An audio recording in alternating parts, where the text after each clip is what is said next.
if I want to draw a line, I'm gonna again click that first point, and that's gonna lock in that first point. And then again, I can tab in, and I want to specify, this time I'll do my 3 feet. I can hit enter, and that's going to lock that length of that line. And right now I can see that the A is at 30 degrees, but if I want to change that angle, I can also tab in and change that, say, to 45 degrees and hit enter and enter. So now I have my 3 foot long line at 45 degrees.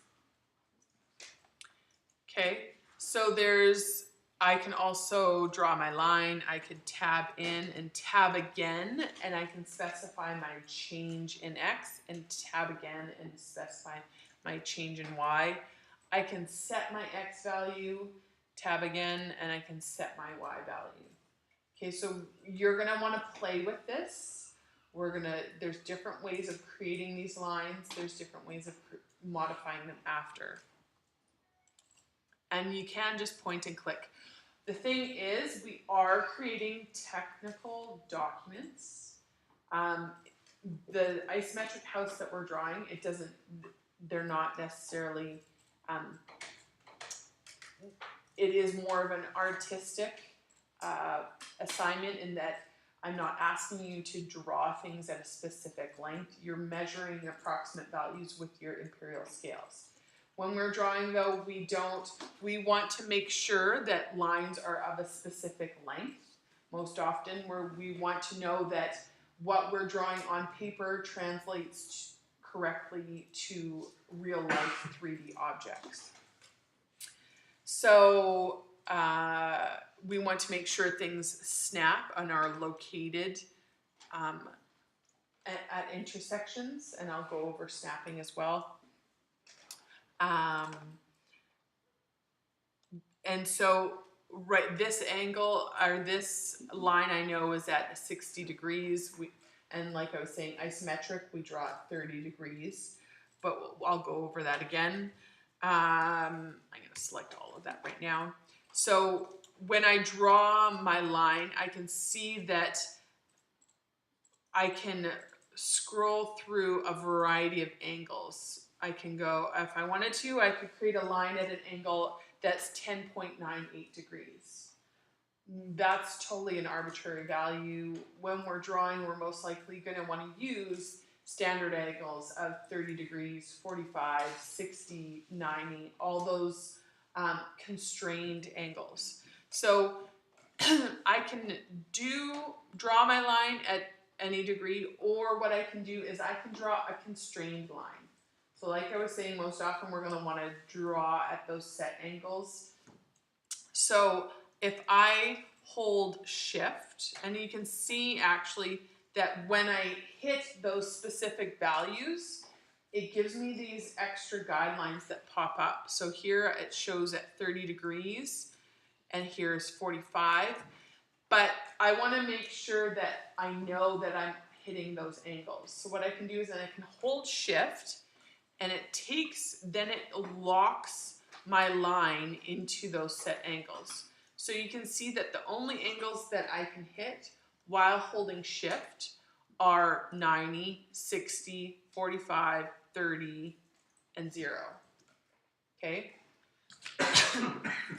So if I look on my mode menus for my line options, I can see that the first is a constrained mode. So that's what I was talking about, those set angles of 30, 45, or 90. But that preset unconstrained mode, again, kind of like the pan tool, I can select an unconstrained line like I was drawing and temporarily constrain my line by holding shift.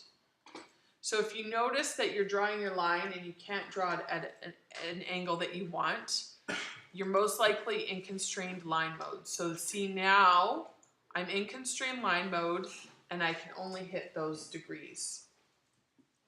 If I go into my unconstrained line mode, I can hit any degree I want, or I can hold shift and lock on those angles. The next mode menu over, so these are mode menus, I can see I'm in vertex mode.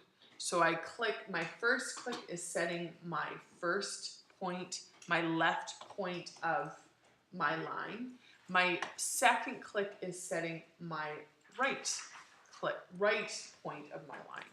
Now if I go into this center mode, the first click specifies the center of the line, and then in moving my cursor, I move out from that center and draw the line. I can do an angle line. I can tab my length, and I have that line of 2 feet, but it's drawn from that center. So right now I'm just drawing on a white space, but there's times where we want to snap our objects to already existing objects. So we might want that center of that line to snap to another object. So by starting from the center, I can say I want to snap the center of this line and then at this point and then create it outward. Most often you'll use your vertex mode and your unconstrained. Do y'all want to just try drawing a couple lines? So try drawing straight horizontal lines, try drawing straight vertical lines, try specifying a length while you're creating, so remember tabbing into your data field box, and then try modifying those lines after in your object info palette. Okay? Question. Yeah.